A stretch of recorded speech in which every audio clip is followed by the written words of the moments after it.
What's up, guys? So today's podcast, we're going to start off with the first chunk of this is going to sound like a terrible infomercial for Charlotte's Web. I promise. Or the best infomercial. Or the ever. best infomercial. But like people listen to like, there's always this distrust from people where they're like, because everybody's been sold and screwed over bikes. I mean, like, look at our government, right? Everybody's been screwed over. So how dare you? Hey, we can all Very agree. honest. Hey, there's very few things that everybody can agree upon. I think everybody can agree upon there's some crappy people in our government that if we give them the chance, we give them the boot. Probably most. I think everybody could kind of agree on that, right? Like you could be, you can divide yourself into whatever you want to, the far right, the far left, whatever, center. But I think we could all agree upon, like, if we all got down to it, like, can we get rid of those dudes and that lady and some of those? Yeah, like, let's get rid of those people. Bring some new people. But again, we're not here to talk about politics. But with that said, people have been, lied to a bunch. And one of the things that Eugene and I did we went on a trip, and we'll talk about it in a second. We wanted a trip to check out more about Charlotte's Web and to learn more about the company that we promote to you guys. And we did it for, one of those things for our own integrity. But also we wanted to know more about this product that we really do enjoy, that we really do use, and that we get a lot from. And so with that said, if you're listening to the podcast later and you're like, man, I'd really like to try some of that stuff out. Well, you can take the 1 month challenge I encourage people to do, which is go to their website at charlottesweb.com. Promo code is Chewjitsu. You save 15% on the order. And if you stay on the podcast from time to time, we'll have different discounts available. So, listen to the reads sometimes, especially around like different times around holidays and stuff. We'll have stuff. But with that said, one of the things that was interesting that they talked about at this during getting together with some of these PhDs that are working there. I mean, they pay for they hire some really like highly educated people that know their stuff about these plants. Like one of the guys that was going through and showing he breeds these plants. He was telling us everything about it. This guy knows everything there is to know about one of these darn plants. I was looking at like one of the little hairs coming off the plant. He's like, oh yeah, that's this thing. And it pulls the pollen in and whatever. I was like, oh, of course, But it's interesting. So with that said, everybody's endocannabinoid system is a little different. And so when you use this stuff, you could experience the same effects that we've experienced. You could experience different effects. You could find that you seem to sleep better with it, or you seem to have better rest with it. You might find that you seem to be a little bit more relaxed or have a better sense of just overall well-being from using it. You could even find from some of us that we anecdotally, this is not stuff that does for everybody, but some people even say it helps them focus.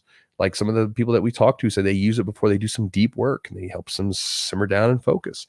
So again, try it out for a month, use it, and play around with the times that you use it. Just like, you be in a bit of an experiment, just like you do with your jiu-jitsu. You experiment with techniques and moves. If you're going to add supplementation to the mix, try it out and experiment with it. So check out their stuff. But if you're going to do it, if you were listening to the podcast later on and you're like, I kind of like to try it, that's the website. That's the code.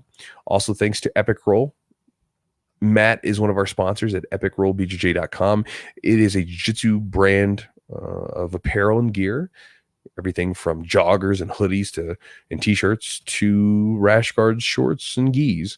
And it's made by a jiu-jitsu brown belt, a guy who actually trains jiu-jitsu. And he is a part of the community, which I think is important. I like even the people at like Charlotte's Web, like all the guys that we know, like they have some connection with jiu-jitsu.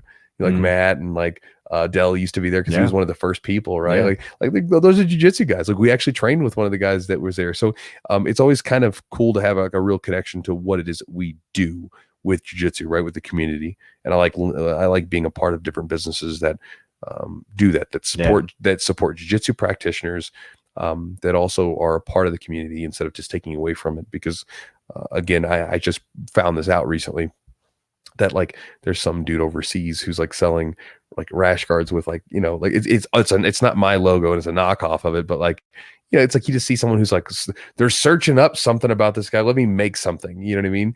And, there's plenty of those types of people where they'll just do whatever just to make a buck. But it's, I like being a part and associated with businesses that do things a little differently, where they, they make a good product, but they also, support the people within those communities. Yeah. And Matt's one of those guys that does that.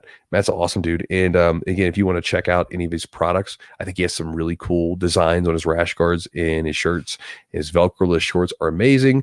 And we're still working on getting some designs together for a set of Jiu-Jitsu rash guards. So more on that later. But if you want to check out any of his designs, everything he makes is at his website at epicrollbjj.com.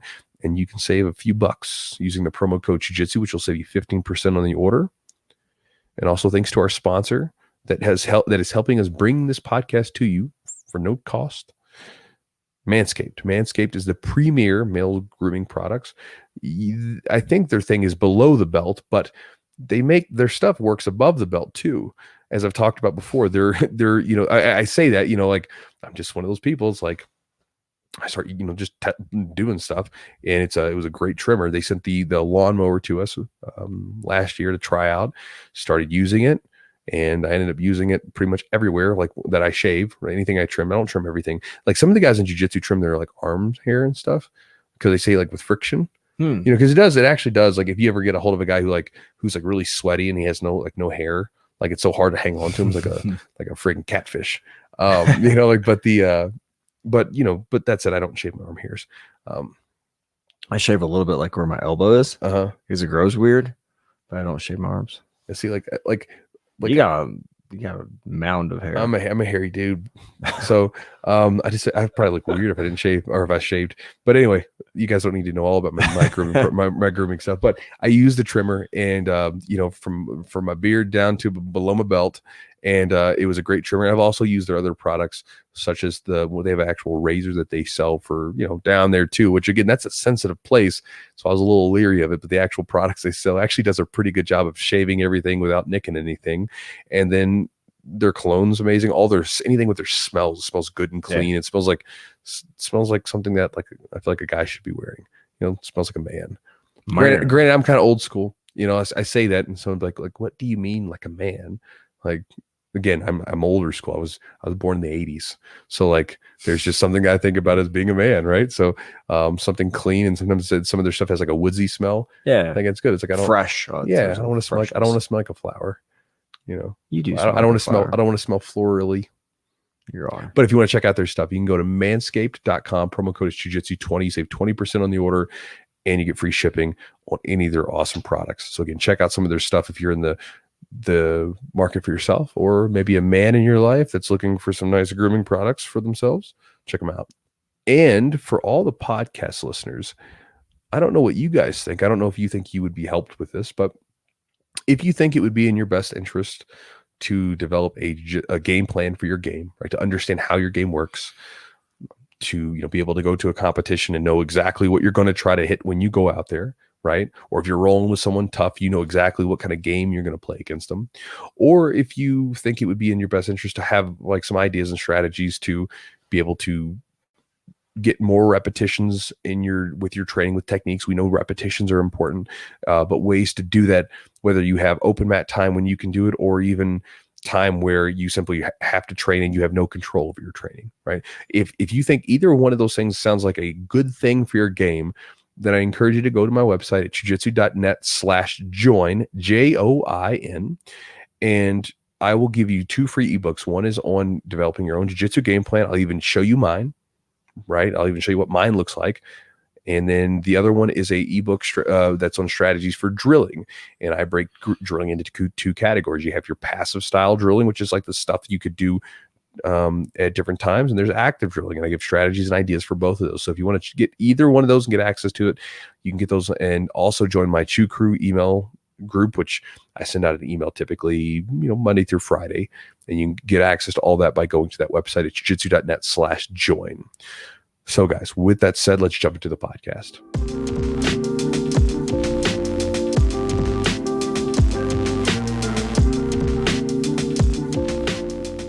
What's up, guys? So today on the podcast, Eugene and I are going to just wrap with you a little bit about this trip that we've gone. There's some interesting stuff that's come about. So we're currently in Denver, Colorado, and so we came out here, and we did this originally because we wanted to schedule a trip, because we've been partnered with Charlotte's Web for a couple of years now, and so we wanted to go out and actually see their farms, talk to the people that work there, and kind of get a read on or just learn more about the product that we're offering, you know, and also learn more about how they do it.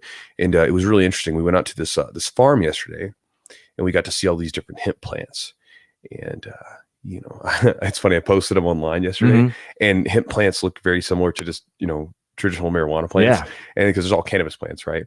And everybody's like sending me these pictures, like, yeah. I'm like, it's not like that. It's it looks. I mean, I don't know what I'm looking at. It looks like, you know, when you see like a pot leaf, it's what it looks like, but it's not. Yeah. It's you know, it's a hemp, you know, plant. So primarily they're like, I guess they're like sister plants. Yeah, they're similar. They're related plants. I mean, yeah, there's so much, you know, because it's so weird. Like when you try to read, I was talking to him about that. Like when you read about why they were originally were outlawed, and you know, there's so much kind of different stuff out there. But from what I understand, it was kind of a lobbying thing either with like the cotton or lumber or both industries where they wanted to get rid of hemp because of its ability to replace some of the things that cotton and things like that could do.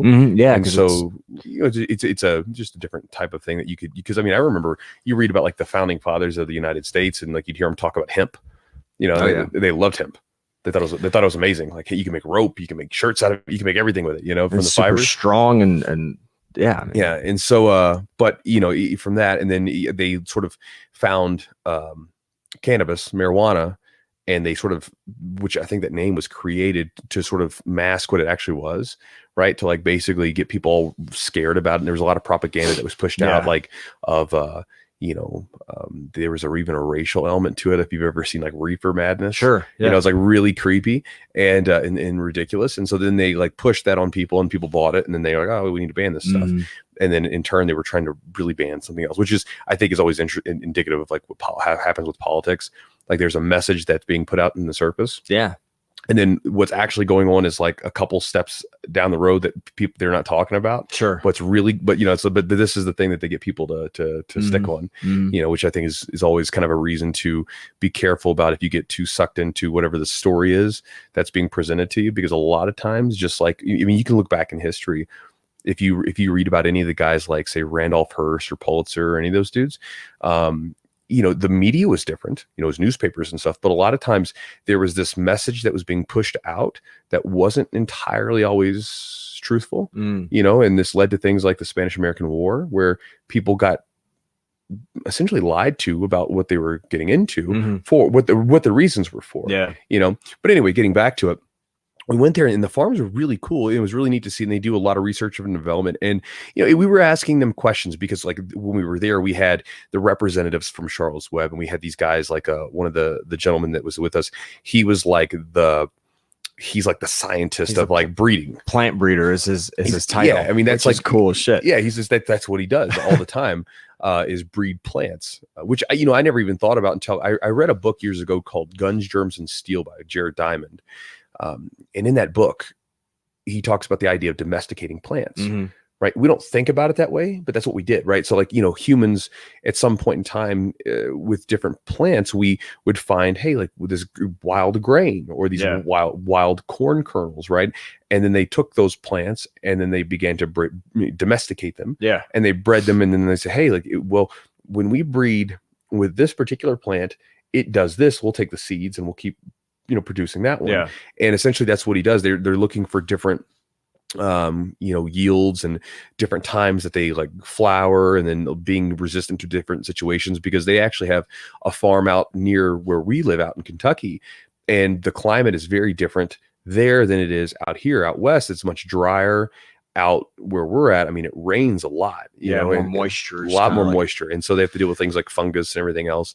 But it was interesting to go through it. And some of the things that they were talking about, like, because we were asking about FDA approval, which they're actually fighting for. They don't want it to be like approved as a drug, because then you, like, for people that like use it for all sorts of different things, you wouldn't have access to it without going through the different steps that you would for a drug, which would suck, because, you know, there's a lot of things that it's used for that, you know, they can't really promote, that people have experienced anecdotal benefits from. Right. And so, you know, it would stop that. Well, so they're like, they want that, but they want the FDA regulation on how it's produced, and like sort of confirming what's in it, because that was one of the things that we talked to him about a long time ago. Was, there's a lot of stuff like with the CBD market. That's because, again, for me, when I first started using this stuff, I thought it was snake oil, because I was like, I heard people talk about it. I was like, what are you guys talking about? And then I used it and I was like, oh, this is actually pretty good. Yeah. But the companies I used previously, it was like all over the place with the effects that I would feel.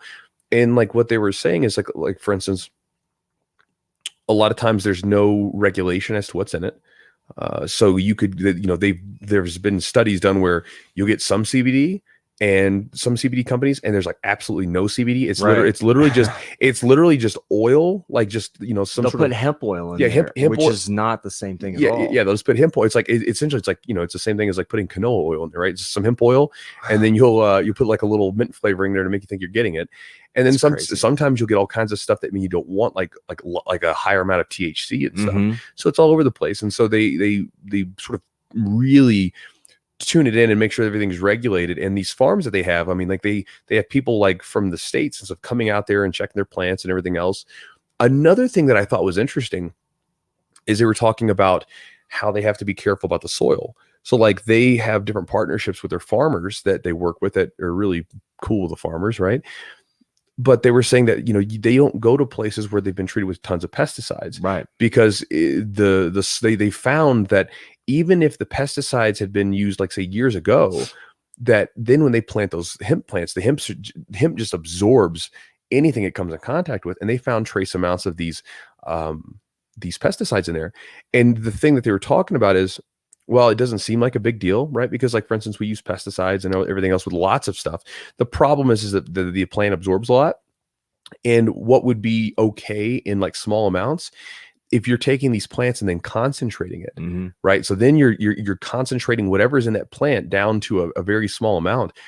It's probably not the best thing to get concentrated amounts of chemicals from these pesticides. Yeah, you're multiplying basically how much you would naturally get, because you're getting the concentrated version, and they say the pesticides stay in there for years. Like, I mean, you could have it treated 3-4 years ago with pesticide, and it could still be in the soil for many years. So they like have these little farms everywhere that like they'll do some research and development. They're like growing like healthier plants and consistency within the plants. And it was funny just to see these plants, like how much variability there's actually from plant, like different, I don't know if they're species or what, but like they look so different. Like some are like tall, some are like short and round. Let's just think about like just think about tomatoes. There's lots of different varieties of tomatoes, and if you look at the plants, they're very different.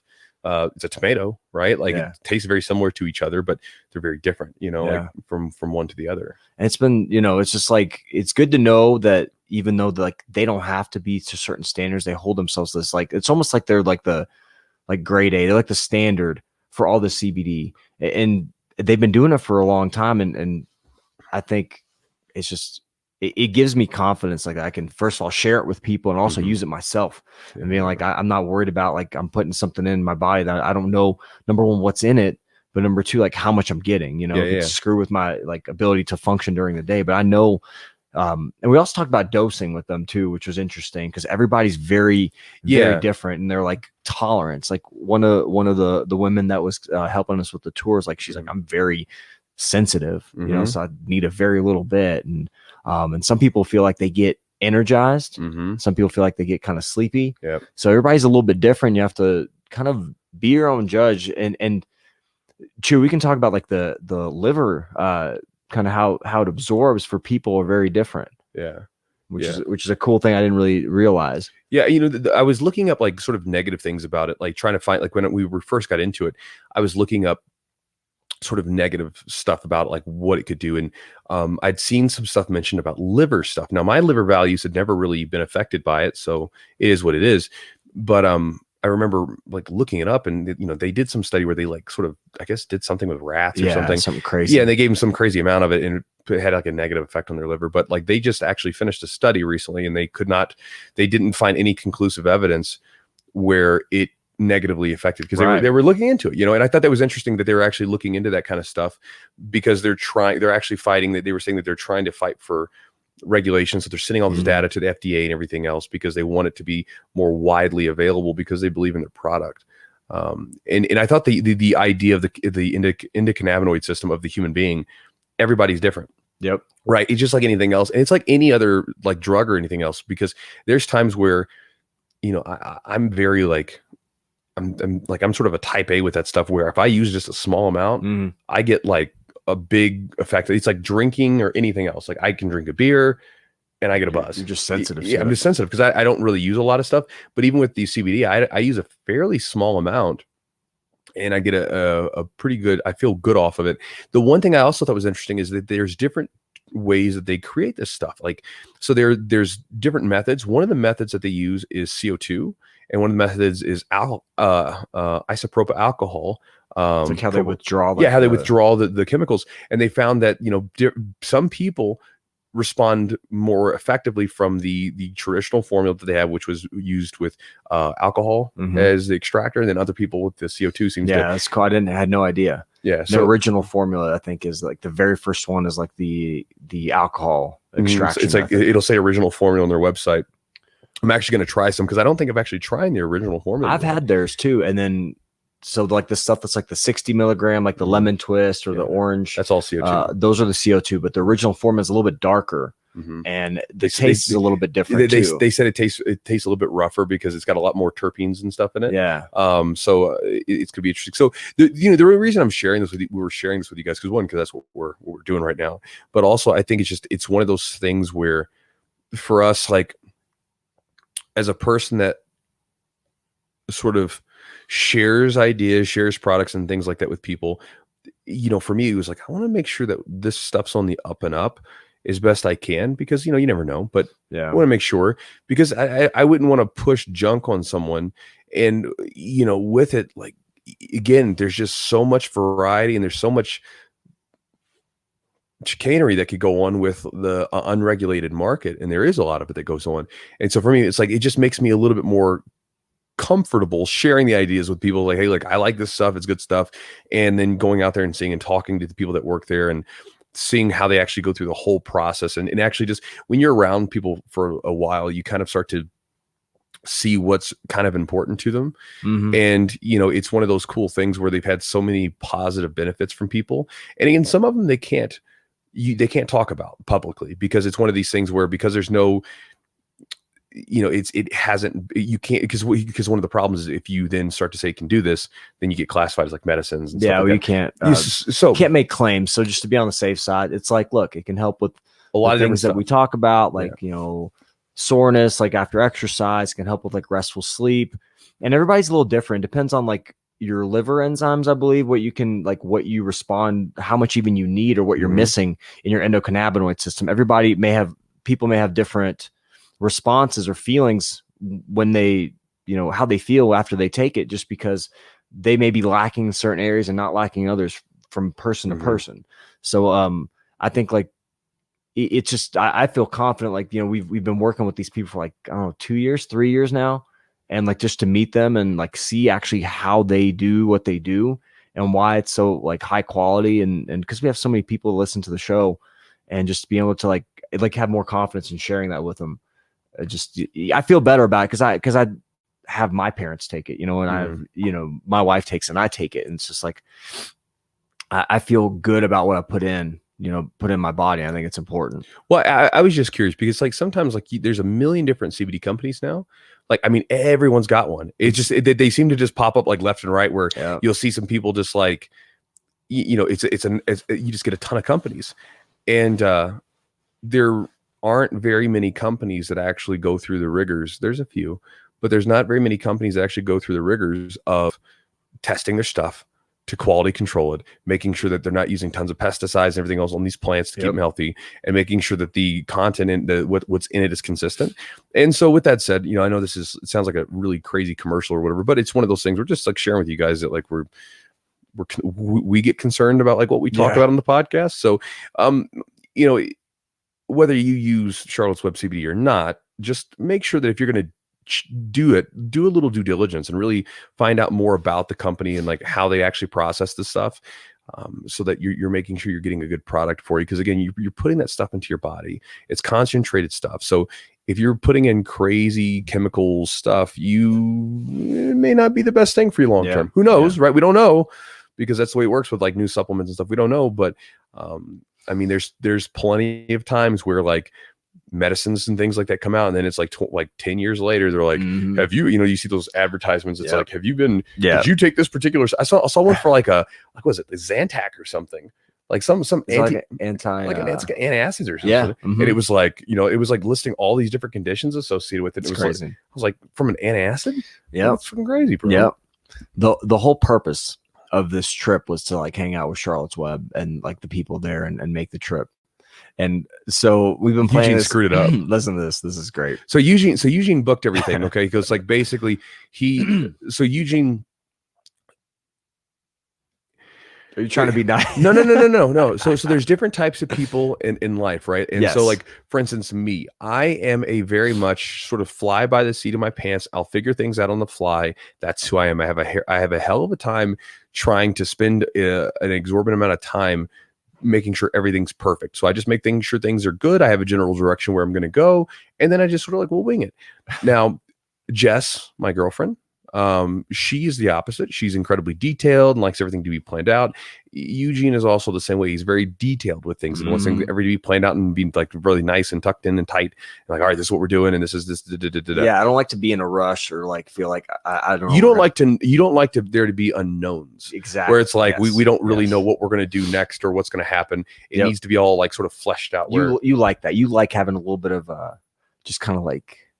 I like space and flexibility. And so I like things to be. I like to be like little mobile. If things are too rigid, then it's like I just don't necessarily like. It doesn't necessarily bother me on a trip, but it's just one of those things where I don't necessarily need that to feel comforted. I got you. I can just wing it. So we had made this trip. We fly out on Wednesday. Get here, and we've planned this day that we're going to the farm has been planned for like a month or months, whatever. Since we've like, we knew we were coming. We've had this day planned. So Friday comes around and we're like, yeah, we met some people and we went over to 10th Planet Denver, some great people out there. We trained with them in the morning. Yeah, we got up super early to do the 6 a.m. class. And we got out there and we got a couple rounds in. Matt was running class. He's like looks like a Viking with his hair, and he's a big dude, and he was just, really cool. And then Matt Lindsay's Matt's one of our guys, our contacts that we kind of met that gave us, the idea to go to 10th Planet Denver because that's where he trained. So we got, trained with him a little bit. And so we're like, yeah, man, we're going to do this. We're going to Charlotte's Web, the farm on Saturday. We get back to the hotel. We like went and got an acai bowl and like, we're just relaxing. And like 5 minutes after we're supposed to be there, we get a text and it says, hey, are you guys on the way? No, hold on. So what did I'm going to tell the story about this. So we get back. Oh, shit. Yeah. So we get back and I'm sitting on the bed relaxing. We're in a hotel room, and then Eugene's in the bathroom, and then, like, the bathroom here doesn't really have a heavy door. It's like a little sliding door. So it really doesn't like cut out any sound or anything, which I don't like. But he's in there in the bathroom. All of a sudden I hear, what? No, you're kidding me. Or like, what do you do? I said, what the shit? No, he starts talking to himself, and he's like very upset about it. And then I hear him talking to Bryce in there, and he's like, yeah, so he got his days mixed up. Yeah, dude. It's Friday. The whole freaking time. The whole trip was revolved around Saturday. It's Saturday. We're going Saturday. And I got emails, messages. It's Friday the whole time. And we're like an hour and like 15 minutes away. And then Chewy goes, I was like, can we still make it? Like, yeah, just try to get here, as quickly as you can. She was like, I gotta grab a shower real fast. I was like, shit. Yeah. She was like, I gotta go get a shower, man. I knew. I'll get there. I knew. No, I didn't say it. No, I knew because Eugene was already like, because as soon as Eugene realized that his timetable was mixed up, he was so, like, you could just tell he was just like, he was so angry at himself, man. And I was like, dude, just let it go. It's gonna work out just fine. And so I go in there and take a shower, and I knew he was like, I knew you were thinking probably, what do you? We gotta go, man. Like, they're waiting on us, dude. And I was like, I need to take a shower. I'm dirty because I just got, right. I don't want to go there all stinky and like have my hair all messed up. Yeah. And, like, meet these people the first time, and I've got like bedhead because we didn't take a shower yet. So, but we got out there, and then everything worked out. It actually I think worked out better because it was on Friday. but it worked out great. We got there. We met all the people from Charles Webb. We got to see the farm, that one of their farms they have. The farm we saw yesterday was like their sort of like research and development farm. It's where they're testing out new strains and stuff like that. So it wasn't one of the production farms. It's one where they test things out, and got to meet the farmers that like actually own the farm and everything else. Yeah. And the people that like actually make, like Charlotte's Web does a great job like supporting the farmers, which I think is really cool. Yeah. It's not about the farmers, Chewy. Not about the farmers, not yet. We got a couple months until daylight savings. And I get to do that this year. I'm gonna wear like I got overalls and we gotta make you a shirt. It says Chewjitsu, and it's not about the farmers. I got a straw hat. And B-Mac's face just like laughing at you kind of thing. At me. That'd be kind of cool. But this whole trip has been a little bit of we've had several instances. It's been testing me like this whole week, and I'm like, there's something going on here. Like I'm being tested. Somebody's testing me. Something's testing me. I think it's because you're around me, and for me, I think most of the time things just kind of end up happening that way. Yeah, I'm just a wing it guy. So we get it started with the rental car. Like no, it started with you and your damn water bottle. It started with my water bottle. I forgot to empty my water bottle out when we were going through customs or whatever, and they're like, you can't have this water in here. And I was like, I just pour it out. And like, no, you have to go back. And I didn't want to hold up the line. So I just threw my water bottle out. And I was like, that irritated me. Yeah. And so then we get the rental car, and we like spend a few minutes picking out the car. And then we get the rental car. And then like the next morning we look, and there's like a giant dent, huge dent on it in like the back right. And I was like, what the hell? And then Chewy looks close, and there's like a little sticker. So I guess some of these companies had a sticker with a number on it, which means that like if the car's been previously damaged, they'll mark it and stuff. But we didn't see it. You always want to walk around the car. I was like, oh my God, dude. And you were like, dude, just it is what it is. Like we'll figure it out when we get back. Yeah. And then we went hiking. And we're like, we're gonna go on this hike. So we go on this hike, and it's beautiful, and then just starts pouring. Yeah, raining. It was like this beautiful sunny day, and then as soon as we were climbing up into the mountains, I mean, it was like as soon as we got going, this rain came down. And it's like it doesn't rain that like they said it doesn't rain crazy here, but it was like it was like a downpour. Yeah. And then as soon as we got out of the mountains and we were finishing up the hike, it all of a sudden started drying back up, and the sun came back out. But we were like going like up this mountain, and then it gets kind of rocky, and there's these rocks and a little bit slick. And you have like Nikes on, I have Vans on. Like we don't have any kind of proper footwear to be hiking up any kind of cliff or mountain.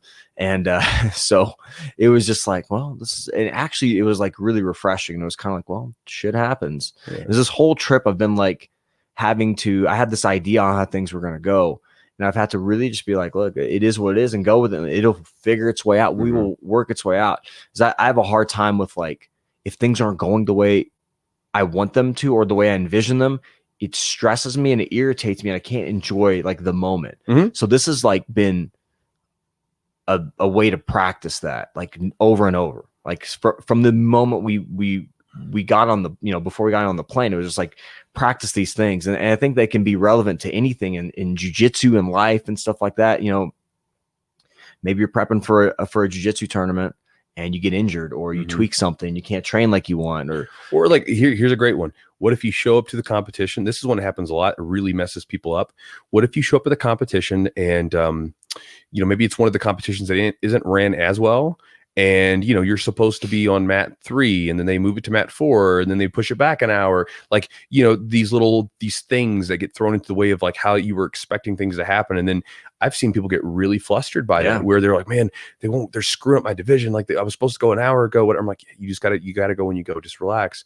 Or even, I got a message from one of the Chew Crew subscribers on my email list the other day. And this guy basically like was essentially mapping out. He's like, do you think this is a realistic timeline for me? He's like, someday I want to be a black belt, all this stuff. He had it mapped out of almost a timeline of when he was going to get his stripes, his belts, his black belt, his red belt, and everything else. And just kind of like looking, I was like, red belt. Yeah. I mean, like, dude, he was like, I at this point I should be about 64 years old or whatever. I was like, and I should be getting my 4th degree in black. I'm like, whoa, bro. I'm like, just like like the bad thing is when you have such rigid expectations of how things are going to work, you're going to get let down by those, because rarely do things actually happen the way that we want. It's like when you go into a competition, you have a game plan, right? but the game plan always has to make room for flexibility when it doesn't work, which happens a lot. Right? You go in with an idea of what you're going to use, and sometimes it works just perfectly. But a lot of times there's, a guy will do something and you're like, oh, you gotta adjust. Yep. Right. You got to flip around, I feel like sometimes if you just allow things to happen, things have a way of working themselves out. Like one of my favorite trips that's kind of like that, where everything kind of just got really screwed up, was years ago. I was hiking, and there was the southernmost point of the AT, the Appalachian Trail. There is it's Springer Mountain, and so it's in Georgia. It's in the Blue Ridge Mountain area, and went hiking there with a girl that I was dating at the time, and we go hiking, and as soon as we start the hike, man, it starts pouring. And so, and it was so funny how it happened. So, because I was getting down there, and for whatever reason, I don't know where my tent was, because at the time I just moved and I couldn't find all my camping gear. So I couldn't find my tent. Well, it happened that there was an inn just about a mile from the peak. And so I was like, you know what? I was like, the inn's a mile from the peak. We'll just climb up. We'll go to the inn. We'll sleep there for the night. And then we'll just, go up there. No big deal. It'll work out great. Right. So we get going. It's pouring down, raining. But we eventually get to the inn. I was like, sweet. We go inside and we talk to the guy that's there, and he's kind of just hanging out. And he's like, oh yeah. He's like, I was like, we'd like to get a room for the night. He's like, oh, we're currently under renovations, so we don't have any rooms. I was like, oh, okay. So I'm like, what are we gonna do? I was like, we're up. I mean, because at this point it's pitch black outside. Yeah. It's just now coming down. It's stopping to rain, but it's pitch black outside. I mean, in the hike in there was several hours, so we're not gonna be able to just like, okay, hoof it back out, And so, what are we gonna do? And so we're sitting down and we're eating, and the guys who were renovating the place, they were sitting over there eating as well, and they heard us talking. And so, in my head, I'm like, okay, well, they have a little porch out there. I was like, I'm gonna probably just sit out here on this porch and sleep, because at least it's some shelter. Yeah. I'll just sit out here on this porch and sleep. One of the guys came up to us. And again, and then the girl I was dating at the time, she is very much the detailed person. Yeah. So she is freaking out on me. She's so upset. She's angry. She's like, this is, she's so frustrated because because whatever. I'm like, and I'm, me, and I'm just like, whatever. I was like, yeah, we can sleep under this porch. It'll be fine. Well, then because it was a night, it had like a rocking chairs. Yeah. It'll be fine. It'll be fine. We'll just we'll be okay. We can just put we had our bedrolls. We can just put our bedrolls down here and sleep here. It'll be fine. Well, then, one of the guys comes up to us. He's like, hey. I was like, what's up, man? He goes, we heard you guys, we have an extra room if you guys want to stay there. He's like, but you'll have to be out by 5:30 because our boss will come in and whatever. And I was like, okay, sweet. So they had a shower. So they used the little public shower area, had a shower, slept there, worked out great. We got up at 5:30 in the morning, got out of there before their boss got there. Yeah. And then we had our headlamps and we made our way to the top of the actual peak of Springer Mountain, and we got to watch the sunrise come up, and then we came back down, and then later on when we were coming back, we made a couple stops along the way, and I remember we stayed one night at this random campground, and we were just driving, and I was saw this place. It had it was advertising swimming. It had this it had the campground and had this guy with the arm going over top. I was like, let's go swimming. So we go in there and we went out there and swam, took a shower, crashed. So it's this winging it thing. That's the way I think they're adventures. They're fun. And it's again, there's times where there's something I want to do. Yeah. And as long as and we'll do that, but then everything else is just we'll figure it out. And today, we it actually worked out great, because the day when we get done doing this podcast, one of the guys that he is the son of the farmer that owns the farm that they're on at the Charlotte's Web. The son, who helps out a little bit too, he owns a couple float tank places, and he's like, "You guys ever float?" I was like, "Yeah." So he set us up. We're gonna do a float tank session today afterwards, and so it worked out, because otherwise we wouldn't have been able to do that, because it would have been too late, right? We wouldn't have been able to do the float tank. So I feel like if you this is just general, and this is not a right or wrong. This is just how I look at things. I like having that general direction of where I'm going, and then allowing for things to fill in where. Letting life kind of present opportunities along the way. It was even like that with the business and everything else, and the YouTube channel, and even the people that work with me now. It's very much all right, this little things pop up, and you're like, okay, we can make this happen, and this is the direction I'm going, and these things can always fill in. And I think it's a good thing. there's definitely a benefit to having people around you that are detailed, sure, like you and like Jess and stuff like that, like, and Joe, my business partner. I mean, like all these guys like help out in areas where I completely suck at. But then there's also like some benefit in being able to wing it, where like, for instance, Jess drives her bananas with me because she wants everything to be detailed, and I'm just like, figure it out, you know. And she's like, ugh. She hates it, you know. Even like we're doing a jiu-jitsu camp at my gym, and again, it's one of these things where I just want to get it going, and so I was like, let's do it. And so I scheduled it, and I didn't have everything exactly figured out. It's fine now because we're going to do the Wim Hof breathing and some jiu-jitsu. It's going to be great. And she's like, it's driving her nuts because we're figuring a lot of things out on the fly. But I'm one of these guys where that's how I learn better. I have a hell of a time sort of figuring things out beforehand. It's like once I'm actually in it, it's like jiu-jitsu. It's like I don't understand jiu-jitsu until I do it. This is why like when people like I'll go to classes sometimes in jiu-jitsu classes at other gyms, and I don't like when I don't get enough time to drill. Like I like being able to, like, if you teach it in like a move, I would rather learn less moves and you give me more time to drill and play, because I like doing that more. Cause like, you know, it's, you know, it takes a number of reps just to kind of get the feel of the movement. And then I start playing around with stuff, and I find more information from being able to just tinker and play around the move, and then testing out during rolling and stuff like that. Where if I only get a couple reps in with it and I don't get a chance to do it in rolling or whatever, it's like, well, then I don't really learn much about it. But when it's like I experience it in multiple different ways, and, you know, I'm learning the move, I'm trying to do it with drilling, and then I do it with rolling, then I get a full experience. Then it makes much more sense to me as a person, whereas trying to visualize everything ahead of time just doesn't work very well for me. Yeah, I'm similar in that way. I have to like actually physically do the movement. But getting back to the, you know, just the rigidity, I think you have to, obviously it's a balancing act of both. And you've got to have, if you have no structure in your planning or in your trip, then you're going to not get anything done. You're probably going to miss out on things. But you have too much structure, you're so fixated on the structure of how things should go, you're going to completely ruin. You may get things done, but you may ruin that time or not enjoy it as much. So I think like having the combination, having the ability, I'm learning that, you know, because I think when my family would go on vacations, we'd have here, we got to be here, we got to do this, we got to do that. And it was just filled with shit to do, right? It was like, it didn't leave enough time for like just relaxing downtime. It was always like, we want to, you know, if you're going to the beach or wherever. And then you go on a vacation and then you come back and you're exhausted. Yeah. It's like, what kind of vacation was that? So like, I think there's definitely value in just being flexible, having that ability to, you know, have that ability to be kind of organized, but on the other hand, being able to just kind of like go with it and not allow it to ruin your time. Because I think that can just like, it can just ruin. One thing being off could actually be like a domino effect, because then everything is ruined. You're not going to enjoy anything afterwards.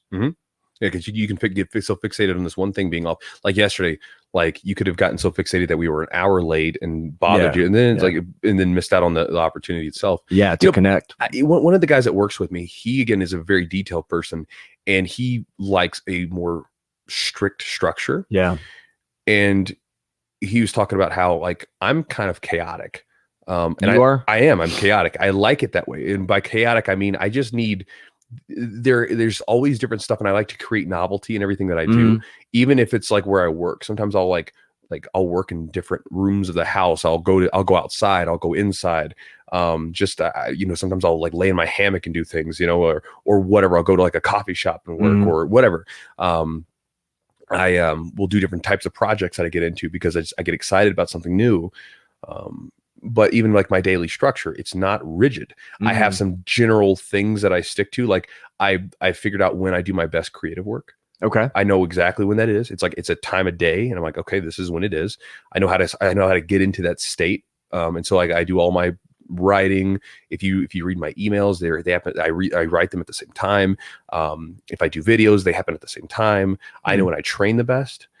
So I know when these things happen. So these things kind of like, I always make sure that these things happen, and then everything else kind of revolves around those important things. Like these come first, everything else comes second. And as long as it's done, I have about between 5 to 10 things I've got to do every single day. And as long as those things are done, I don't care when they get done. They're just done. and I don't get too hung up on them. Now, some of them have more specific time windows where I try to make them work. And so like that time becomes sacred. So I don't ever schedule anything during my creative time. Mm-hmm. Like it's no one else gets that time but me. That's my time. And then if I'm training for a competition or whatever, like there's certain times of the week and days or whatever that I train, and then like that time becomes sacred and nobody gets to have that time. And for any of you guys that try to set your own schedules, because I know we have a lot of people that either are very busy and you're trying to square away time for training, or you're busy and you're trying to square away time for your own business ventures or whatever that you're doing.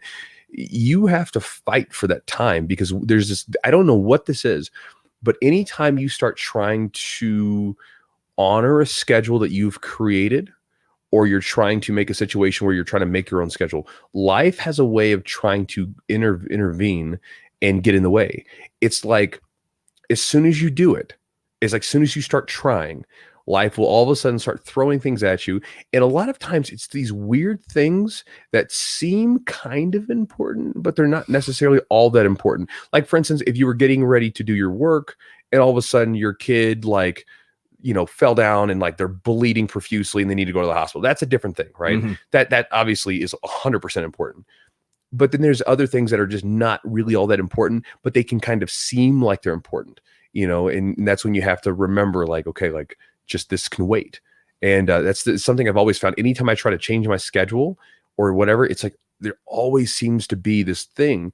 And if you get drawn into it, you'll ruin your schedule beforehand. Mm-hmm. Like it'll get ruined because you have to fight for it. You've got to take that warrior energy that you use when you're training, when you're lifting weights, when you're really pursuing something, and you have to use it to sort of block off your boundaries. Mm-hmm. And you got to be like, no, this is my time. Like I'm not giving this away to anybody. Like, yeah. And you got to fight for it, because everything around you will try to take it from you, and it's very, very difficult to do.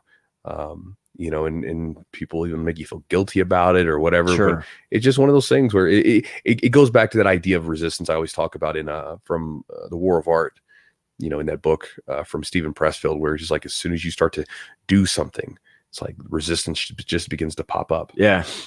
I think it's natural. And let me ask you this, like, do you think you developed this ability to kind of go with the flow over time, or do you feel like it's always been just kind of who you were? Like, it's something I'm learning to do, as like, even now I'm in my late 30s, I'm learning still to like be more flexible. And one thing that I've done, having people around me that are like, hey, like they're supportive of that. And on the other thing is like having perspective on things, like, okay, is this really the worst thing in the world? It may seem like a big deal, but like I have perspective, like, am I okay? Am I healthy? Am I safe? Blah, blah, blah. I kind of use that to kind of just help myself kind of get everything into the right frame of mind, so I don't let it kind of linger and ruin my time. I guess it's this thing where I don't necessarily try to control everything, because I understand the futility in it. So for instance, it crosses over into a lot of places. Like, for instance, with the events that you do on a vacation or a trip or something like that, mm-hmm. right? I've tried to plan out trips like to the T. It never works out perfect. So I'm like, why even try? Like let's just get it. Like what are the priorities you want to get to? Yeah. Again, I treat it like I do like my days. What are the things I really need to get done today? Everything else is extra. Everything else is, extra points or whatever. But what are the things that must be done? Let's get those done, and then let's see what we got to work with. If I'm going on a trip, what are the things I'd like to do and get done? And then everything else is extra. If we get it, we get it. If we don't, we don't. But whatever, it's just extra. Control of a person, right? When I was younger and more insecure, you'd want to be a little bit more, not controlling of someone, but you would be a little bit more funny about different situations that could happen. Mm-hmm. Especially early relationships where you're insecure and you're young. Yeah. And they're like, who are you? Who was that person you were talking to or something? Because you're like, because they talk to some person or whatever, and you're like, is that a guy you're talking to? Is it whatever, that kind of stuff? And you're like, that's stupid. It's dumb. Like, I'm not gonna control you. Like, if you want to leave, go ahead and leave. Like, You know what I mean? Like, I don't give a shit. Like, that's what's going to happen. You know, like me trying to change, like me trying to control the situation is not going to change that. If you want to go, you're going to go. Yeah. Right. And so like, you know, like let people be themselves. Don't try to control anyone. Right. Students, I've seen where like some coaches are incredibly funny about students that sometimes want to like go cross train. I had a friend of mine who he was a part of an association and he went and trained with Marcelo Garcia. I mean, Marcelo Garcia is one of the best jiu-jitsu practitioners of all time. Yep. Right. Like that, it transcends anything. Like, I mean, if you want to train with that guy, like it's just one of those things. And he got a call from his coach, like when he posted a picture of it saying like, what are you doing training with this guy? You know, he's not part of our association. Like, it's Marcelo Garcia. What the hell do you mean? Why are you training with him? Because he's one of the best. Of course, you know, it's like, it makes no sense. So so again, why would you try to control that? That's what someone wants to do. You know, when you try to control the situation, I feel like control a lot of different things. It's like the more you try to control things, the more, first off, the more things that can go wrong. Yeah. But also just the more, like for instance, with people, the more you can try to control people, the more they instantly repel, right? I mean, they don't want to be controlled, right? People like to have a little autonomy, right? They want to be free. I mean, you can see this even from situations that are going on now where, I mean, people don't want to be locked up in their homes. Yeah. You know, like, I mean, like right or wrong, I don't care what your opinion is of it. You know, people don't want to be like told to a T what to do. Yeah. You know, like, and when they're told to, like, it doesn't, like, if they made that choice on their own volition, they'd be fine with it. But because they're being told, it's like, people don't like it. And so the sort of semblance of always trying to control everything is just, it seems, it almost seems like a plague. It's like, because it's like, it's so hard to control everything. So it's like, why even try? At least it's been that way for me. So it's like, I have things I need to do, things I want to do, and boundaries I have, right? So like in a relationship, I'm not going to control a person, but I have boundaries. Yeah. You know, I've said this before, like with Jess, we talked about this before. I told her, like when we were dating, I was like, listen, like, because I dated women but previously that were very, very controlling due to insecurities that I had before, you know, and would get very just very controlling in different ways. And so I told her, I was like, listen, I don't want to be controlled. I want to have freedom. So, you know, we'll draw boundaries, but like, you know, I use the analogy of a dog. I don't want to be on a short leash. Give me a big yard to play in. Like, we'll put a fence around it. We know what our boundaries are. I won't go outside of the fence, but I don't want to be on a leash. I don't want to be tied up and like, constantly, but let's know where our boundaries are. And that's what we draw upon. And, it's the same thing for her as well. It's like, she can do whatever she wants to do. Yeah. And so that works better for me, and it's a much better place. And, I think it, like with situations, like again, going back to the way I schedule almost and do everything, it's kind of that way too. The more I try to control every little thing, it never works out quite exactly as I wanted it to. Yeah. So I've kind of just given up on that and just saying, okay, here's the general direction of where I'm moving. Here's what I'm wanting to happen. Here's some boundaries, whatever. And then let's just see what happens and just roll with it. You know, it's like a competition. You go in and I'm going to try to hit this move or whatever. Oh, well, the move didn't work, but I got this other move instead. And the guy was, I was going to try to hit the rear naked choke, but the guy just left his arm hanging out there. So I took that instead. You know what I mean? Like, I wanted to win the match. That was the goal. And I wanted to hit some things. It didn't always work, but hey, in the end, it worked out all right. Yeah. And so, yeah. I think you're a very creative person too. Like you're creative. And I think when you're creative, like having a lot of rigidity can be, it can stifle that a little bit. Yeah. Like, I think that even in jiu-jitsu, you see a lot of creativity in jiu-jitsu, and a lot of the people that obviously go in with a game plan, ABC, but then you gotta, you have to veer from that. And if you're unable to be in some way go with the flow or creative, you might not get very good, outcomes, whether it's in business life or even, a tournament. Like you may let, like you said, like a time schedule or time conflict in a tournament completely ruin your time. Like you may not enjoy or your ability to compete because you get so focused on the fact that the match didn't happen at the specific hour it's supposed to, that when you go up to compete, you're focused on that rather than, okay, I've got to do this move and whatever else. Yeah. And even I've seen where a lot of people come into jiu-jitsu and they have this, they cannot just relax and try stuff, like where they need to know, what am I supposed to do next? As if there's a linear step-by-step paint by the numbers kind of thing. And it doesn't exist. Like a lot of times people say like, well, like this is the whole thing. It's like, there can be processes in place, that you can follow. But ultimately, you have to find your own path with it. And it's not necessarily going to look like everybody else's. Yeah. You know, it's like, this is where you can look at guys that train on the same teams together. And let's say if you have 5, you know, some elite teams that are out there like this, and you could take 5 of their grapplers, they all grapple differently. Right? They don't have the same style. There's threads of the style. There's threads of things that you can tell, like they may have trained with this gym or whatever. But when you actually look at like their styles and what they do best, they're very different. Yeah. And that's not necessarily because they've been taught differently. It's because everybody's going to favor different things. And so, like, you know, one of the things sometimes is like, you just have to be willing to just try stuff. And this can be a problem because a lot of times in our society, we sort of want to sum things up as right or wrong, good or bad, positive or negative. And sometimes it just is what it is. It's not even like for instance, when you're rolling, you know, we can beat ourselves up and like, what's the right thing I'm supposed to do from this position?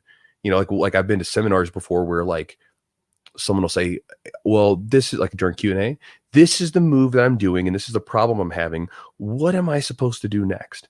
And you're asking, let's say they asked, like, I remember this one in particular, they asked like 6 black belts. There were 6 black belts at this 2-day seminar. And each one of us had a different answer for that same problem. None of them were right or wrong. They just were our you know, our ways of solving the problem. Right. And it's like anything else. Again, everybody says it's problem solving, right? We have a problem. The person's doing this and I need to figure out how to solve that problem. Well, just like anything else, there's lots of ways to fix something or solve the issue. And it's the same thing. There's never usually a one size fits all answer. And so you have to abandon that search. There's things that are going to work for you. There's things that are not going to work for you. And part of the fun of it is finding that stuff. You know, and you can't like, and I feel like sometimes people want to like have it into like this like engineered schematic where it's like you can just follow this course and all right, this is all I need. It's like it doesn't work that way. And you have to allow, I mean, like you can have a step-by-step sort of system in place, but you have to allow creativity to like figure things out along the way too, because otherwise you miss out on potential opportunities. If you like, there could be this really good position for you, this really good move for you, but because it didn't fall into this idea of what you thought everything was supposed to be, or this little sort of flow chart you've made for yourself, well, then it's like, what are you going to do? Like, then you're going to miss out on it because you're too stuck into this little thing about doing it the right way. Yeah. Well, you're not going to get the same response from every opponent or every partner you train with, right?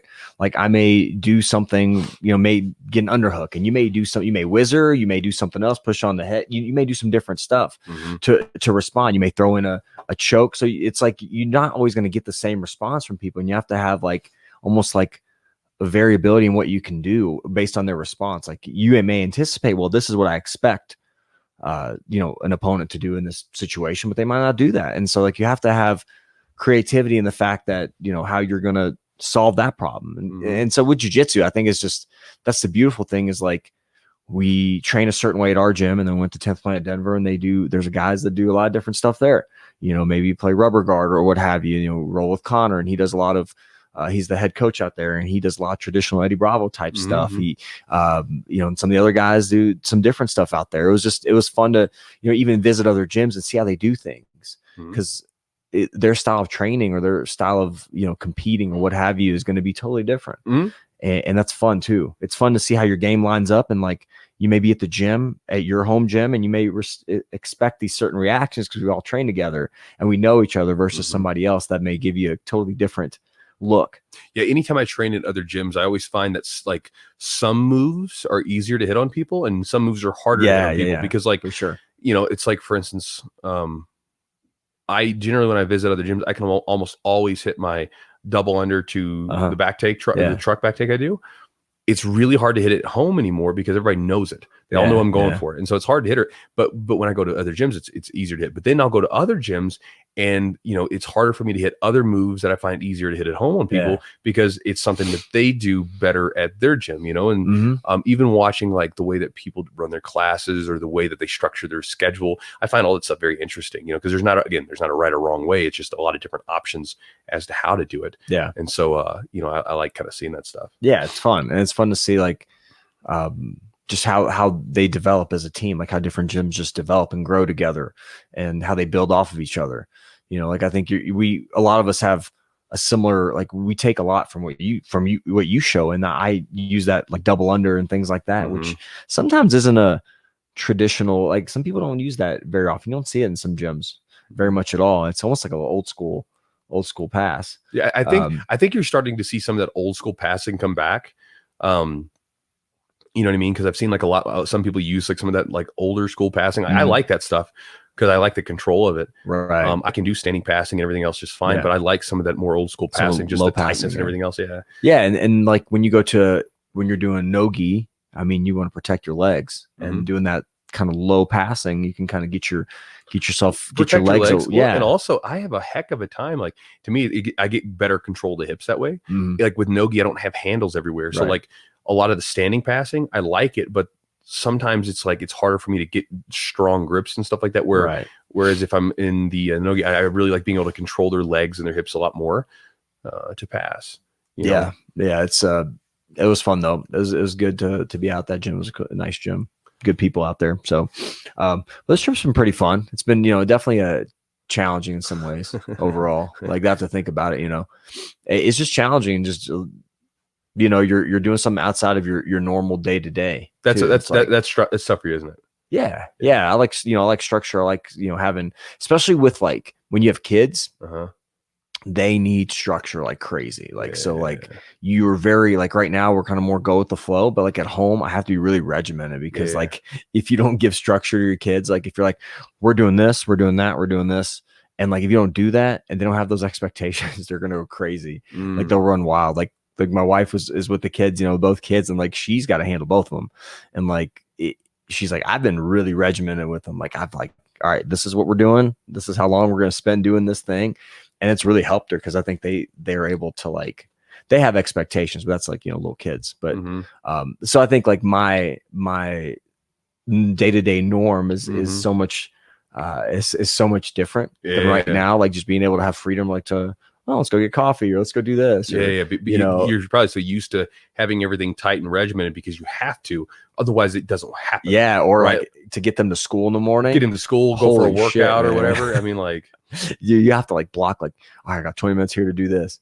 I got 20 minutes here to do that. Like just even like if I was going to go like ride my bike around the neighborhood, like I have to like block time for that. Yeah. I can't just be like, it feels good right now, I'm going to go do it. Leave the kids at home to fend for themselves. So that's like, but doing these type of things from time to time, I think is healthy and it's important because it gives you contrast and also gives you like, sometimes things aren't going to go well at home. Like you're going to have structure, but it's going to fall apart. Well, I guess it's all different for everybody. Cause I mean, obviously, that's kind of your more of your hang up. Sure. You get really like locked in. You get, and I don't mean this in a negative way. Sometimes you get things stuck in your head. Absolutely. And you cannot let them out. Absolutely. Like, like there's been several situations where we've gotten something and it's got locked into your brain. Yeah. And you can't simply compartmentalize it. Yeah. Letting and then letting go of things, just letting things go and just let them kind of work their way out. Like I want to almost have a solution immediately. And it's not the case. Rarely is the case. It's not. Like sometimes you have no control. You can do everything you can, and then it's going to work its way out over time. And like if you sit there and just worry about it the whole damn time, it's not going to give you any benefit. It's going to ruin the time you have now. And so that's like something pretty valuable that I've learned. I've been working on this, like actually during this time, it's been a lot of trying to do some self-work.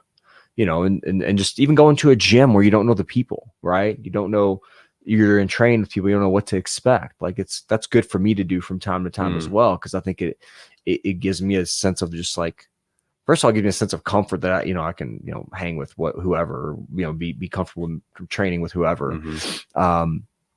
But it's also like, getting to know people. Yeah, because you don't get to travel to gyms as much. No, not a ton. And like, like we'll have open mats like at, different gyms around the area. And like, I'll get to make it every now and again.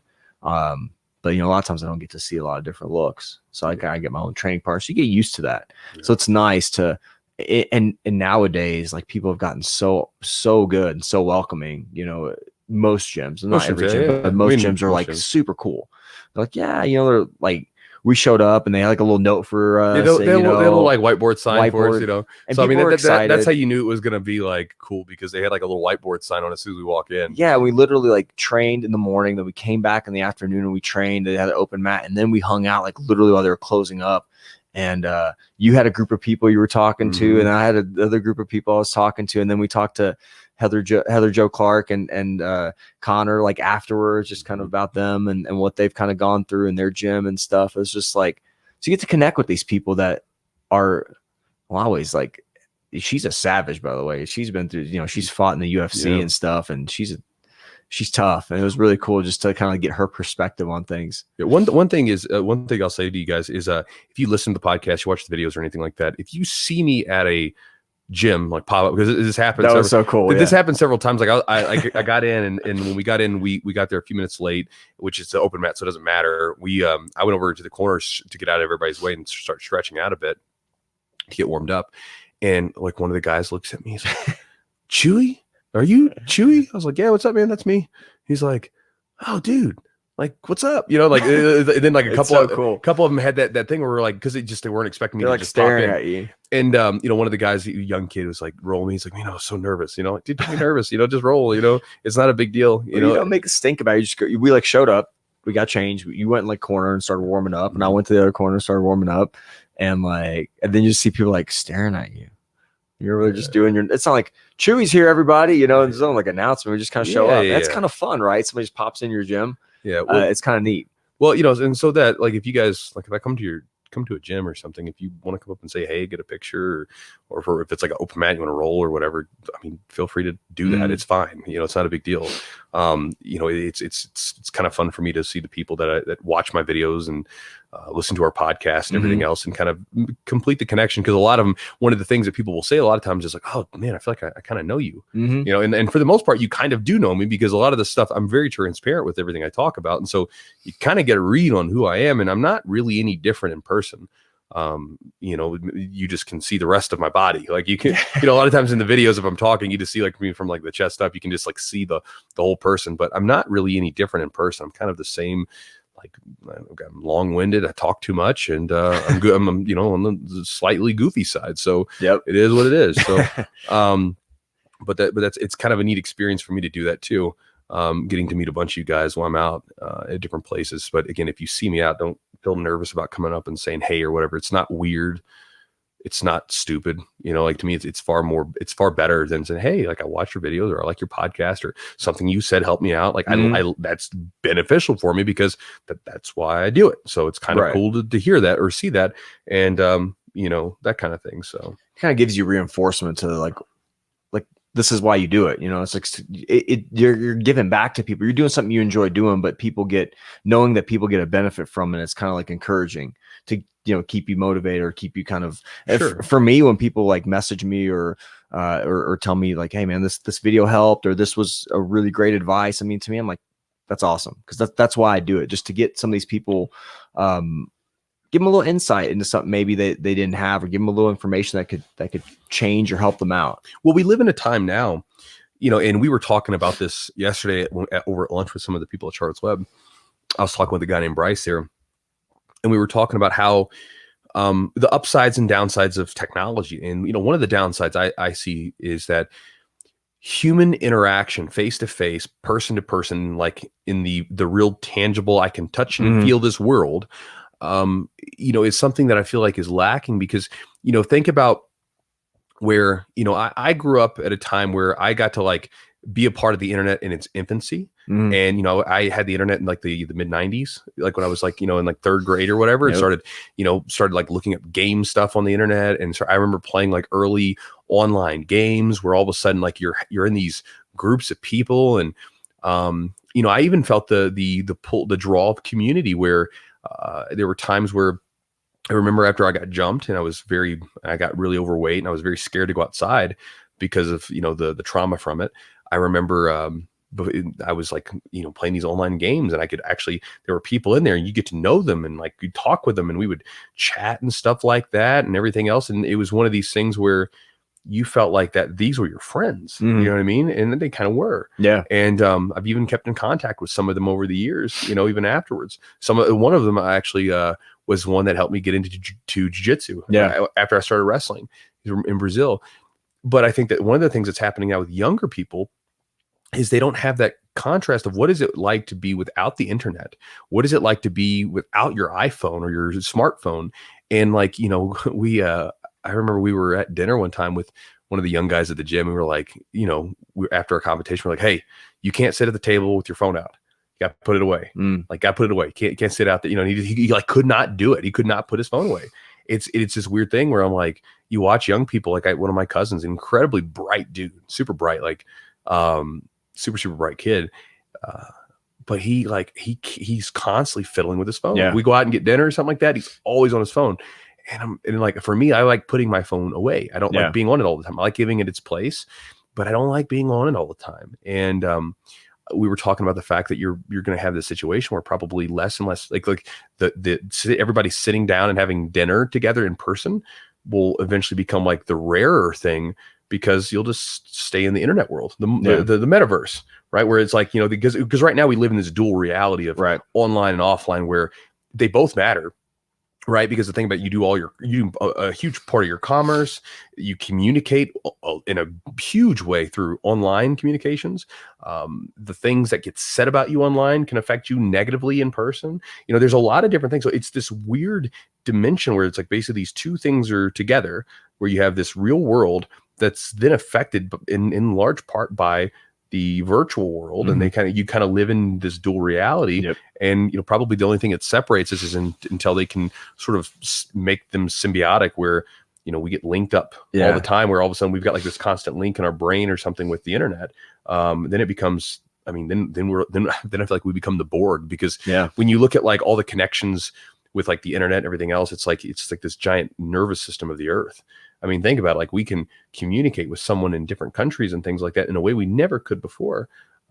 Granted, some of them live in, you know, more oppressive countries, and they have to like get through firewalls and stuff like that, and use VPNs and stuff like that. But like, generally speaking, you can communicate with people and get videos and things like that, in information that you never could before, right? Which is a good and a bad thing. But one of the beautiful things, kind of going back to it, of this is because you can communicate with people, you can come into contacts with essentially like, you can consider them like friends, mentors, whatever you want, with people that can like help you along the way that you wouldn't have been able to communicate with otherwise before. You know, it's like one of the things, like for me, is like when I was trying to look up stuff related to business back in the day, I had to find business mentors that, you know, were in other areas. You know, I had some in person, but then there were other areas that they just didn't know. And like, how do I do this stuff?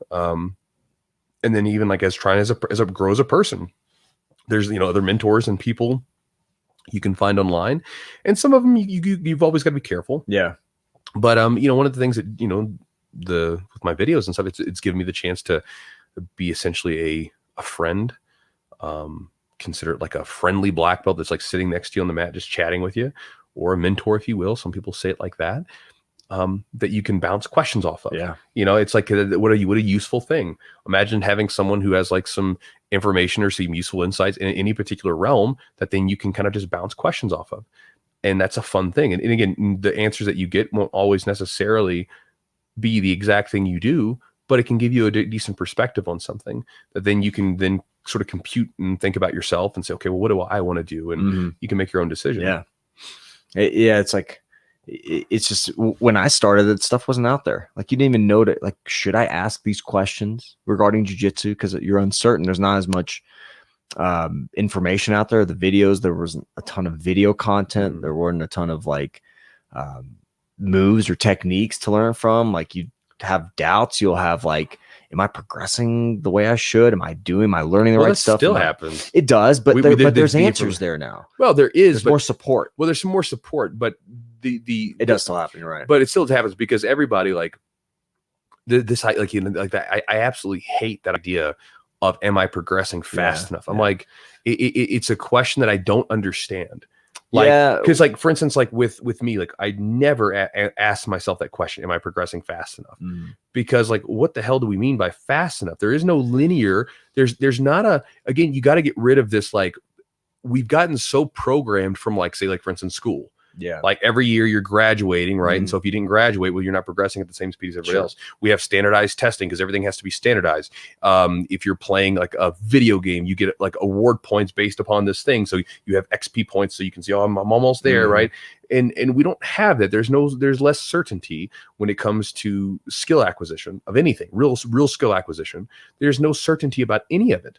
You know, there's no, like, for instance, like you've got a guy playing football, right?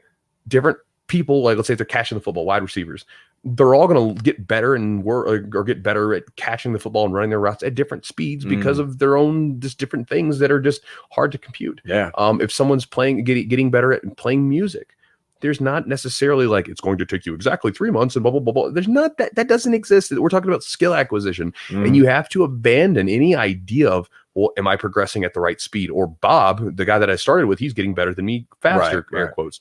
You have to abandon that. It has to become an obsession with the process that you're doing. And everybody says it. And it does not comfort you when you have a bad day on the mats, because you have a crappy day on the mats and you kind of feel like crap, and because this thing means something to you, and anytime something is meaningful to us and it doesn't go well, it kind of eats at us. But the obsession with the process has to be the thing that you focus on. Like what could you do better tomorrow with the roll? Like if you like, don't look at it as I'm not progressing fast and say like, well, I got smashed today, but by this particular pass, what can I do to figure out the pass? Objectively look at things like that, right? That feedback that you get. And you got to abandon like fast enough, because here's something for you guys too. If you think about that, like there were guys that I started with that got better than me faster, that then I overtook later on for different reasons. There were guys who, at times, like I remember feeling envious at times of some of the guys that, like, there were guys that I trained with who were naturally more athletic than me. And I remember they for whatever reason had befriended certain people. And I remember, like, some of these guys would have people that were sponsoring them and everything else. And I was actually better than them, but like for some reason they were the people that got the attention. I'm like, I'm better than them. I can beat all of those guys, And again, everybody gets their stride at different times. So it's like you have to abandon this, like that everything's supposed to happen at the same time or in this nice logical thing. It's like, look, just you got to abandon that. And it doesn't mean that it's never going to happen. You're probably still going to get frustrated sometimes, 100%. But the idea of it's supposed to happen in this nice path just does not exist. And you have to abandon that with everything, with the belts, with your skill progression, with, you think you're supposed to get sponsorships. Because, I mean, there's a lot of that now where, like, you'll get like young guys and girls and where they'll win, like, all right, I just won these competitions. Where are my sponsorships at? It's like, look, it's like that just always happened that way. You know what I mean? Like, it just doesn't, it's just not like a snap of the fingers and all of a sudden you've got people lined up to like throw money at you or throw equipment at you. Yeah. It's like, I guess the point that I was making, there's more resources for questions you may have, even questions that progression's a weird thing because there's so many factors that go into it. I mean, age, skill, like your athletic ability, your schedule, or your work, your job, just all this stuff and so like, and it can be, you have to kind of compare yourself to yourself. Like, am I a little better than I was yesterday? Can I do this move a little better? Have I been having more success doing this thing or this drill or what have you? So, I mean, I think but it can be, or if you can just enjoy it. Yeah. Like, this is the thing too, because we live in, again, a society where there always has to be some sort of payoff. Yeah. Right. Like, for instance, like, here's an example. I lift weights and I love lifting weights. I do not care how much stronger I get. I lift weights because I enjoy the benefit of it, and I get stronger, and sometimes I'm stronger, sometimes weaker. I don't care if I get weaker or stronger. Most of my lifting at this point is based upon like the feeling. I'll like, all right, I'm gonna try to get to a challenging 10 to 12 reps or 5 reps, whatever I'm doing for that day. Right. Yeah. Sometimes there's a fluctuation in it. Well, I don't get beat up. I don't beat myself up if like, oh man, last week I did 10 pounds more on this particular lift than I did this week. Who cares? It's not a big deal. I'm doing it. I enjoy it and I'm healthy. I'll do it tomorrow. I can do it I can try to increase the weight later on. And a lot of times in jiu-jitsu, like, again, it's like, if we feel like, because think about like what's pushed on us all the time is like hustle, grind, making money, doing everything, right? Which I'm all for, by the way. I'm very much for all that stuff. But like, it's always this thing where there has to be some kind of hardcore payoff. Otherwise, we feel like it's for nothing. Yeah. It's like, well, no, it's not always for nothing. You don't know where all this stuff's going to go. Right. Like, for instance, I've had tournaments where I bombed, But then later on, the lessons I learned at that tournament ended up helping me later on, you know? So it's like, well, that tournament wasn't for nothing. It actually helped me out later on. But if I was comparing myself to my performances, I would have been really upset about it because I had a terrible performance at this one and I had a good performance at the last one, right? So again, it's like it goes back to what we were talking about. Like you can't be so damn rigid about everything. Like there doesn't have to be like an immediate payoff to everything that you're doing. Sometimes you just got to do shit because you like doing it, right? And if you don't like doing jiu-jitsu, then don't do it. Like, don't do jiu-jitsu because I'm like, okay, I have to be really good at jiu-jitsu, and if I get a blue belt in a year, then it'll be worth it. It's like, no, just do it because you like rolling with people, you like learning stuff, you like being in a group of people and being around a community of people that's kind of fun and enjoyable. Just do it for those reasons. And then if you find that kind of love, like for me, like I got into jiu-jitsu because I missed wrestling. Yeah, I did, and I wanted to compete, you know, and I wanted to win, obviously, and I'd get frustrated as heck back in the day when I didn't win. But like I enjoyed day-to-day training. I used to get smashed all the time, but I didn't really get too upset about it all the time because I was like, man, I remember there would be days where I would be a little bit more frustrated with myself if like if I got crushed by a guy that I sometimes crushed.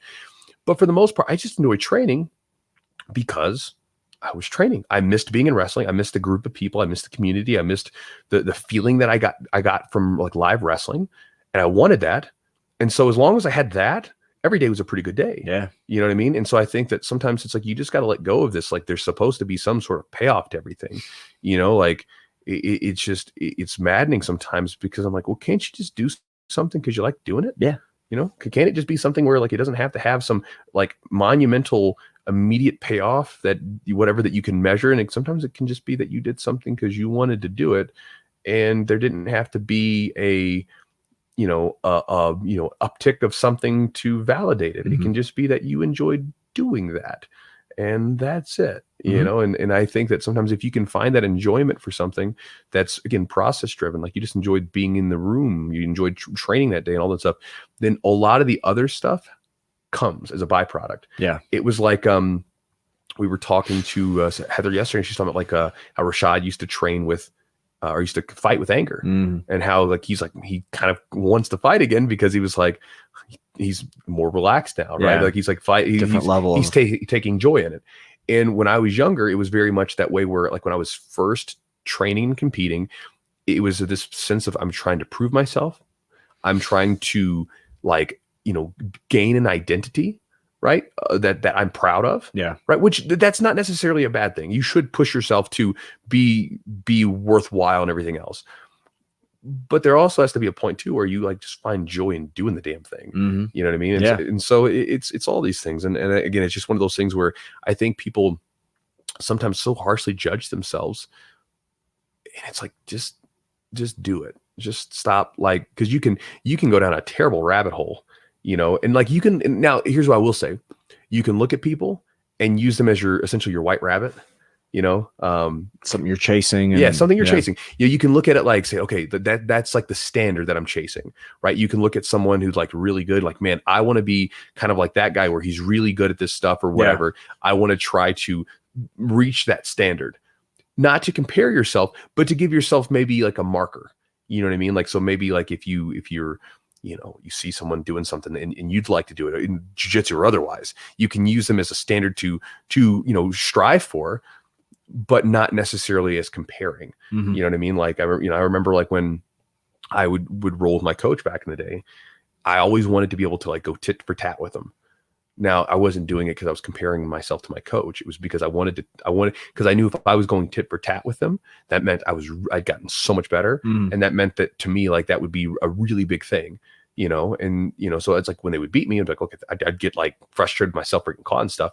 But at the same time, I was never looking at them like, oh man, my coach is getting so much better than me or whatever. I'd be like, well, that's my standard I'm shooting for. Right. You know, and like, that's just what I'm trying to do. I'm trying to be in that particular like ability of skill. Yeah. No, I agree. That's a great, like just being in love with the process is so much, and you enjoy it. It's not like, you know, if you're so much about like the end result, you're not going to stick with it. Like that's why you see a lot of these students, and we talk about blue belts all the time. They get this blue belt and they're like, oh, I've gotten this blue belt. Now what? And if that was what you were shooting for, it's probably going to be disappointing to you. Because you're not going to, if you don't love the process, you just are driven towards this little goal. which is, you'll suck the joy out of it. Yeah. And it's going to suck. And you're like, oh God, now I gotta go all the way to purple belt. That's going to take forever. And if you think of it that way, enjoy the process and enjoy the learning, and just being around people that are fun to be around, also push each other. I mean, I think that's the key, and being in love with the process and not necessarily how quickly you're getting better or what other people are doing. Yeah. Like using people as maybe like your white rabbit, something to strive for. That's awesome, but don't have to compare yourself to them. Yeah. Just kind of see what they're doing. Like I had, Rich Shabowski was kind of someone that like played a similar game. I played a similar game. I modeled a lot of my game from him because he did a lot of triangles, and we had similar build, and so I would always like work with him. And the better I got, or maybe the harder I made him work, I was like, yes, this is what I want, or so that's kind of one of those things, just comparing. Like with you, when I train with you, if I actually see you or feel you turn on the burners and you crush me, I'm like, I'm happier with that a lot of times because I feel you turn it on. I'm like, I made him work a little bit. And that means, I was doing things that I feel like we're in the right, the right progression, the right thing. So. But thank you guys for joining us. And as always, thanks to our sponsors and all that stuff. And if you guys want to support the podcast, another way you can do so and get access to some stuff that might be useful to you is our Patreon, patreon.com/the Jiu-Jitsu podcast. Obviously it's a subscription, so it's a monthly thing. And with that monthly thing, you get access to new content that we get uploaded. Most of it is something that's more tactical or usable for training, right? So it's not necessarily just a random conversation with some person.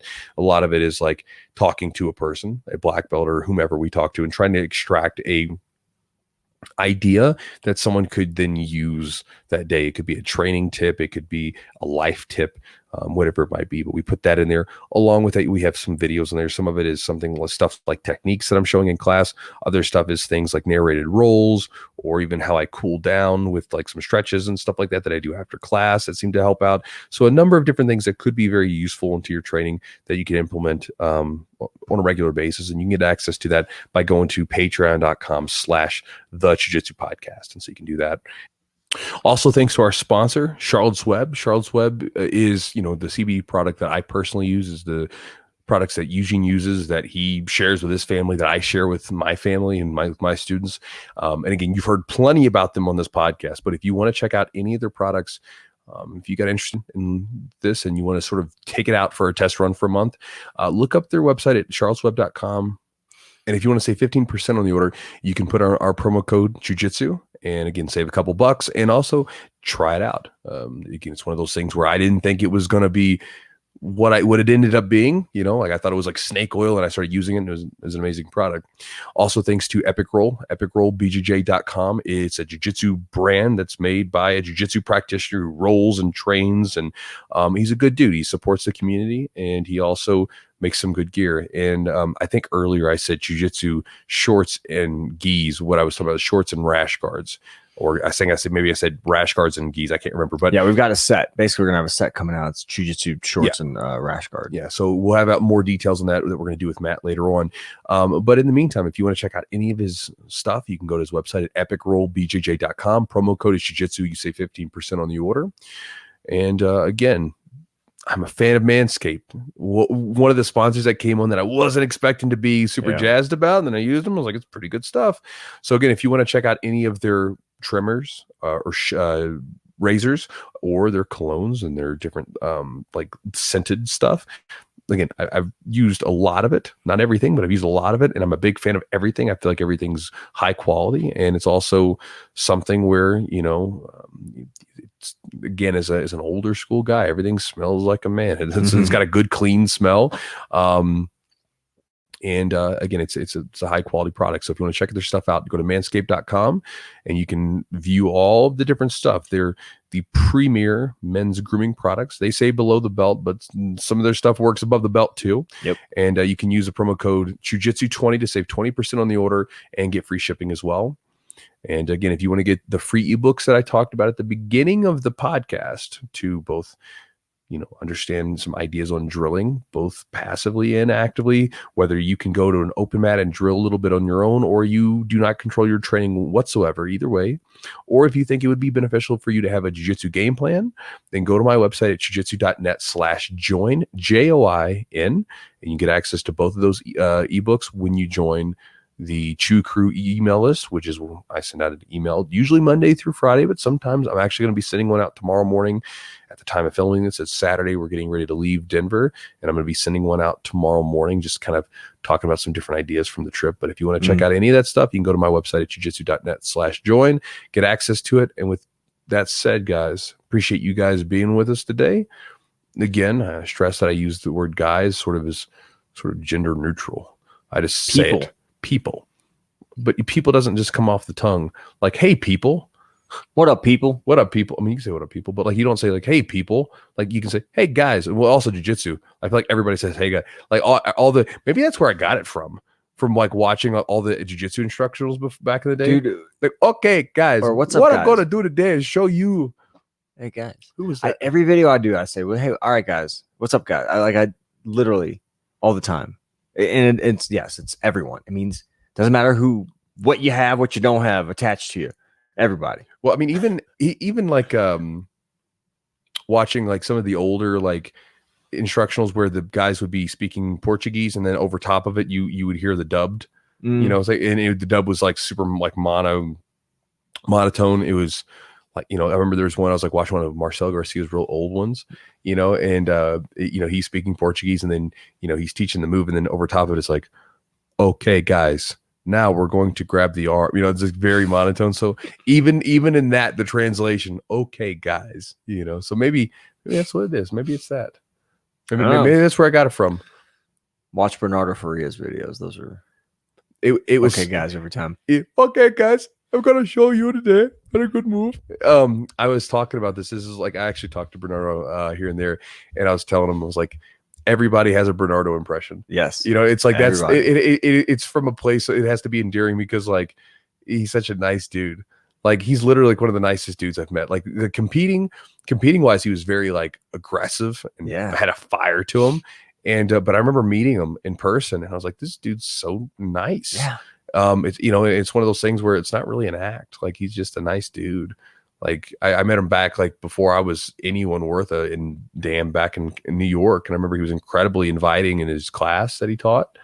So you went to one of his you went to Marcelo's? Yeah, so I went to Marcelo's, and he was teaching, and then like I did one of his classes, and I was stoked about it because he was one of my favorite grapplers, and I remember like he was like the nicest dude there. You know, like he came up to me and was like, you know, asked me like who I was and everything else, and invited me to class, rolled with me, you know, so super cool dude. Sweet. So yeah, so it was not like some weird like act that's for a camera, just in case you guys are ever curious, you know. Well, even when you showed up, like I think people were surprised when we were in Colorado and we showed up at 10th Planet, and people were like double take to see you, and then they were like surprised, and then just, you know, and we both spent some time after training just hanging out and talking to people and just sharing ideas and just getting to know them, and it was very cool. I mean, I think that's kind of the cool thing about jiu-jitsu too, is because of that sort of thing to its nature, where we can all like, I mean, you can literally just, people aren't that untouchable, unreachable, you know, that kind of thing. It's a common language we all speak too. Like jiu-jitsu is like a language. I mean, you could literally you could compete or train with somebody and not even be able to speak. Like you said, like it's happened numerous times. What's that? I mean, it's happened to me numerous times. Where I've had like, I mean, I went to Spain and taught, aside from 3 people in the class, and there was like 25 dudes, you know, 3 of them spoke English. Yeah. The rest of them spoke Spanish. They didn't speak English. But by the end of it, like we're all laughing and goofing off, cutting up and rolling and stuff. So it's just, they even talked about guns with me. Really? Yeah. It's interesting. Yeah. Because they don't have any. They don't. Okay. I was wondering about the laws in Spain. No, they asked me, the guy, he goes, Senor Nick. I said, what's up? He goes, what do you do in Kentucky? You know, they were like, in Kentucky, this place, you know, what do you do in Kentucky if someone like breaks into your home, you know? And like, you know, as a Kentuckian, like I just sort of like pulled back like I had a shotgun. Yeah. You know, I was like, I mean, that's what, someone breaks into your home, like you don't know what that person's doing. Like, I don't assume they're breaking in there for good intentions, you know? And so then they kind of hit each other. They start speaking Spanish. Yeah. And then I was like, and I'm asking him like, what?